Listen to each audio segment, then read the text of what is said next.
Hello guys, welcome back to my channel. ಎಲ್ಲರೂ ಹೇಗಿದ್ದೀರಾ? Hope ಎಲ್ಲ ಚೆನ್ನಾಗಿದ್ದೀರಾ ಅಂತ. ಇವತ್ತು ನಾನು ಸಚಿನ್ ಇಬ್ಬರೇ ಸ್ಕೂಟಿಯಲ್ಲಿ ಬೆಂಗಳೂರು ಹೋಗ್ತಾ ಇದ್ವಿ. ಅನ್ಫಾರ್ಚುನೇಟಾಗಿ ಹೋಗಲೇಬೇಕಾಗಿತ್ತು. ಸೊ ಕೆಲವೊಂದು ಕೆಲಸಗಳಿದೆ, ಎಲ್ಲನೂ ಮುಗಿಸ್ಕೊಡೋದಕ್ಕೋಸ್ಕರ ಬೆಂಗಳೂರಿಗೆ ಹೋಗ್ತಾ ಇದ್ವಿ. ಹಾಗೆ ಸ್ಕೂಟಿ ಬೇಕು ಎಮರ್ಜೆನ್ಸಿ ಅಲ್ಲಿ ಓಡಾಡೋದಕ್ಕೆ. ಸೊ ಮೆಟ್ರೋ ಬಸ್ಸು ಅಂತ ಖರ್ಚು ಮಾಡ್ಕೊಳೋಕ್ಕಾಗೋದಿಲ್ಲ, ಅದನ್ನೇ ಪೆಟ್ರೋಲ್ಗೆ ಹಾಕ್ಕೊಂಡು ಮಾಡ್ಕೊಳ್ಳೋಣ ಅಂತ ಅಂದ್ಬಿಟ್ಟು ಸ್ಕೂಟಿನ ಎತ್ಕೊಂಡ್ವಿ. ಹಾಗೆ ಅವನಿಗೂ ವರ್ಕ್ಗೂ ಯೂಸ್ ಆಗುತ್ತೆ ಅಂತ ಅಂದ್ಬಿಟ್ಟು ಸ್ಕೂಟಿನ ತೊಗೊಂಡು ಇಬ್ಬರೇ ಬೆಂಗಳೂರಿಗೆ ಹೊರಟಿದ್ವಿ. ಸೊ 3 days ಅಲ್ಲೇ ಸ್ಟೇ ಮಾಡಬೇಕು. ನಾನು ನೋಡ್ತೀನಿ ಎಷ್ಟು ದಿವಸ ಆಗುತ್ತೆ ಅಂತ. ಸೊ ಇಬ್ಬರು ಹೊರಟಿದ್ದೀವಿ. ಈ ವ್ಲಾಗ್ ಯಾರೆಲ್ಲ ನೋಡ್ತಾ ಇದ್ದೀರಾ ಲೈಕ್ ಮಾಡಿ, ಶೇರ್ ಮಾಡಿ, ಹಾಗೆ ಸಬ್ಸ್ಕ್ರೈಬ್ ಮಾಡ್ಕೊಳ್ಳಿ. ಪಕ್ಕದಲ್ಲಿರೋ ಬೆಲ್ಲೈಕನ್ನ ಕ್ಲಿಕ್ ಮಾಡಿ, ಹೀಗೆ ಸಪೋರ್ಟ್ ಮಾಡಿ. ಅಪ್ಪ, ಇವಾಗ ಪ್ರೆಸೆಂಟ್ ಇರಿಸಾವಲ್ಲಿದ್ದೀವಿ. ಒಂದು 2.5 hours ಬೆಂಗಳೂರು ರೀಚ್ ಆಗಬೇಕು. 2.5 to 3 hours ಆಗುತ್ತೆ. ಆಲ್ರೆಡಿ ಹಾಸನದಿಂದ ಹೊರಟು 1.25 ಗಂಟೆ ಆಗಿದೆ. 11 ಹೊರಟಿದ್ದು, ಇವಾಗ 1 hour ಆಗಿದೆ.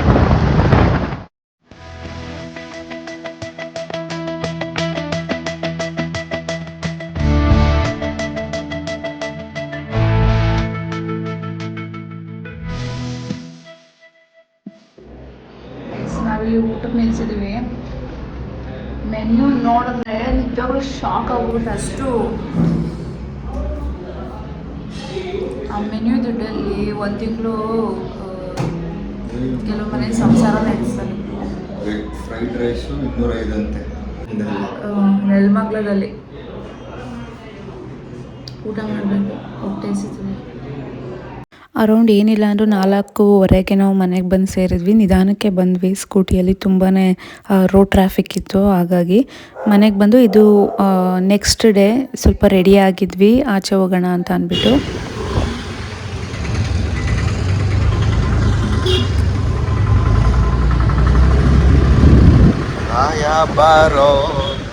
Hi guys, very good morning. Happy Saturday, happy weekend. Second day ಆಚೆ ಹೋಗ್ತಾ ಇದ್ದೀವಿ. ಸ್ವಲ್ಪ ಕೆಲಸ ಇದೆ, ಏನು ಎತ್ತ ಅಂತ ಹೇಳ್ತೀನಿ ಸ್ವಲ್ಪ ದಿನದಲ್ಲಿ.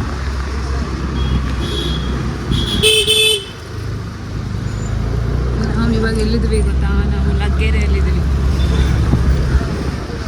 ಲಗ್ಗೆರೆಯಲ್ಲಿ ಹೋಗ್ತಾ ಇದ್ವಿ.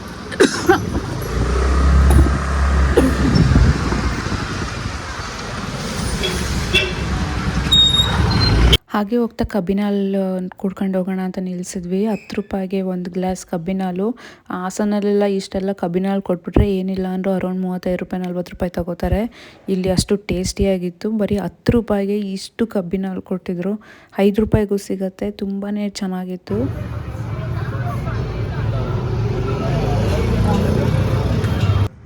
ಅರೌಂಡ್ ಏನಿಲ್ಲ ಅಂತ ಅಂದರೂ ನಾನು 2 ಸಲ ಕಬ್ಬಿನ ಹಾಲು ಕುಡ್ದಿದ್ದೀನಿ ಅಲ್ಲಿ. ಚೆನ್ನಾಗಿತ್ತು, ಟೇಸ್ಟ್ ಕೂಡ ಚೆನ್ನಾಗಿದೆ.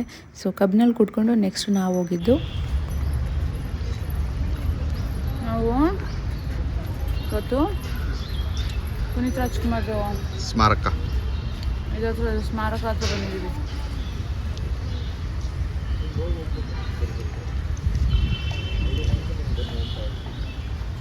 ಅಪ್ಪು ಸರ್ನ ನಾನಿದು ಸೆಕೆಂಡ್ ಟೈಮ್ ನೋಡೋಕ್ಕೆ ಬರ್ತಿರೋದು. ಫಸ್ಟ್ ಟೈಮ್ ಒಂದು ಸಲ ಬಂದಿದ್ದೆ. ಅವರು ಇದ್ದಾಗ ಹೋಗಿ ಮೀಟ್ ಮಾಡಬೇಕಿತ್ತು, ಬಟ್ ಆಗಿಲ್ಲ.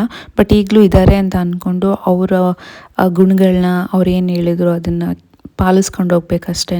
ಸೊ ನೀವೇನೇ ಅಂದ್ಕೊಂಡಿದ್ರು ನಿಮ್ಮ ಲೈಫ್ನ ನೀವು ಅಂದ್ಕೊಂಡಂಗೆ ಬದುಕಿ, ಯಾರು ಏನೇ ಆದರೂ ತಲೆ ಕೆಡಿಸ್ಕೋಬೇಡಿ. ಯಾಕಂದರೆ ನಿಮ್ಮ ಲೈಫ್ ನಿಮ್ಮ ಇದಾಗಿರುತ್ತೆ ಅಷ್ಟೇ. ಯಾರು ಬಂದು ಏನೂ ಮಾಡಿಕೊಡೋದಿಲ್ಲ. ಅದು ಯಾರೇ ಆಗಿರಲಿ, ಸ್ವಂತದವ್ರಾಗಿರಲಿ, ಹೊರಗಿನವ್ರಾಗಿರಲಿ. ನಮ್ಮ ಕೆಲಸೆಲ್ಲ ಮುಗಿಸ್ಕೊಂಡು ಟೈಮ್ ಆಗೋಗಿತ್ತು. ಸ್ವಲ್ಪ ಏನಾದರೂ ತಿನ್ಕೊಳ್ಳೋಣ ಅಂತ ಅಂದ್ಬಿಟ್ಟು ಪಿಜ್ಜಾನ ಆರ್ಡ್ರ್ ಮಾಡಿದ್ವಿ ಮನೆ ಹತ್ರನೇ. ಸೊ ಪಿಜ್ಜಾ ತಿನ್ಕೊಂಡು ಮನೆಗೆ ಹೋದ್ವಿ. ಇಲ್ಲಿ ಚಿಂಟುಗೆ ರತ್ನಾಂಟಿ ಏನು ಮಾಡ್ತಿದ್ರು, ಜುಟ್ಟು ಹಾಕ್ತಾಯಿದ್ರು. ಅವ್ನು ನೋಡೋದೇ ಚೆಂದ, ಒಂಥರ ಕ್ಯೂಟಾಗಿ.